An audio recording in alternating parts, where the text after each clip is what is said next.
দেশ থেকে বিদেশ, খেলা থেকে বিনোদন, সব ধরনের খবর নিয়ে আমি মিঠু শুরু করছি নজরে দুনিয়া। দাবানলের লিলিহান গ্রাসে লস অ্যাঞ্জেলস জ্বলছে হাজার হাজার বাড়ি, মৃত অন্তত 5। ভয়ঙ্কর দাবানলে পড়ছে আমেরিকার লস অ্যাঞ্জেলস, আগুন ছড়াচ্ছে ক্যালিফোর্নিয়ার একাধিক শহরে। ইতিমধ্যেই পুড়ে খাক হাজার খানেক বাড়ি। প্রকৃতির রুদ্র রোষে প্রাণ হারালেন 5, ঘর ছাড়া লক্ষাধিক।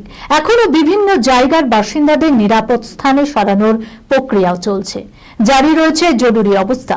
জানা গিয়েছে লস অ্যাঞ্জেলসের পাহাড়ি অঞ্চল থেকে আগুন ছড়াচ্ছে শহরে এলাকাতেও, তাই জোর কদমে ঘনবসতিপূর্ণ এলাকা থেকে লোকজনদের সরানো হচ্ছে।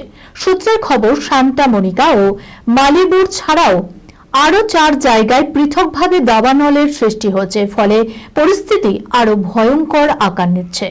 গতকাল বুধবার 5 জনের মৃত্যুর খবর পাওয়া গেছে। আহতদের সংখ্যা আরো বাড়ছে পাল্লা দিয়েই। প্রাণ ভয়ে প্রায় লক্ষাধিক মানুষ বাড়ি ছেড়ে পালিয়ে গিয়েছেন। দক্ষিণ ক্যালিফোর্নিয়ার একাধিক জায়গা থেকে এখনো পর্যন্ত 70,000 বাসিন্দা সরিয়ে নেওয়া হয়েছে। ইতিমধ্যে আগুনের গ্রাসে চলে গেছে হাজার খানেক বাড়িও। Sunirnoy imagine centre private limited advance প্যাথোলজিতে thalassaemia screening, large size biopsy setup সহ সমস্ত পরীক্ষা, echocardiography, foetal echocardiography, CT scan, CT guided FNAC, 4D USG, USG guided FNAC, endoscopy, colonoscopy, uroflowmetry, spirometry, colour doppler, digital X-ray, তাছাড়াও সমস্ত বিশেষজ্ঞ চিকিৎসকদের পরিষেবা একই ছাদের তলায় নিয়ে হাজির সুনির্ণয়।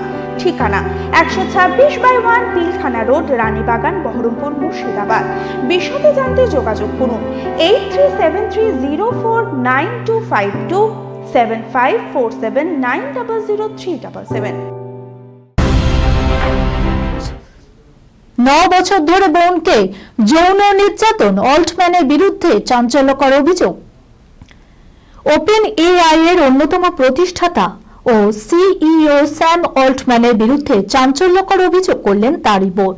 অভিযোগ, দীর্ঘ 9 বছর ধরে নাকি বোনকে যৌন নির্যাতন করেছেন অল্টম্যান। সমস্ত অভিযোগ অস্বীকার করেন ওপেন এআই সিইও, জানান এটা সম্পূর্ণ মিথ্যে অভিযোগ। অ্যানি অল্টম্যানের অভিযোগ, 1997 থেকে 2006 সাল পর্যন্ত তার উপরে নির্যাতন চালিয়ে গিয়েছেন তার দাদা। মিসৌরিতে থাকার সময় নিজেদের বাড়িতেই থাকাকালীন এই নির্যাতনের ঘটনা ঘটে। প্রথম যখন তিনি হেনস্থার শিকার হন তখন তার বয়স ছিল মাত্র 3 বছর। তারপর থেকে লাগাতার সেই নির্যাতন চলছিল। বারংবার নির্যাতনের শিকার হওয়ায় মানসিক অবসাদে, অস্থিরতায় সমস্যায় ভুগতে হয়েছিল তাকে। আদালতের দ্বারস্থ হয়ে $75,000 ক্ষতিপূরণের দাবি করেছেন তিনি। সমস্ত অভিযোগ অস্বীকার করেছেন অল্টম্যান।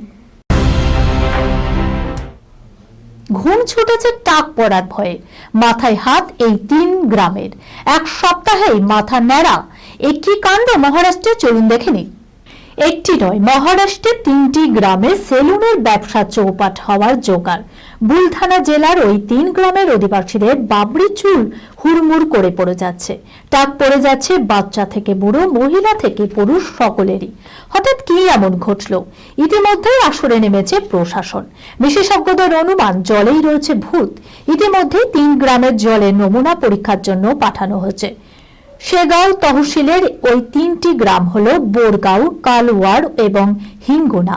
স্থানীয়রা বলছেন, গত কিছুদিন ধরে আতঙ্কের অবস্থা চলছে।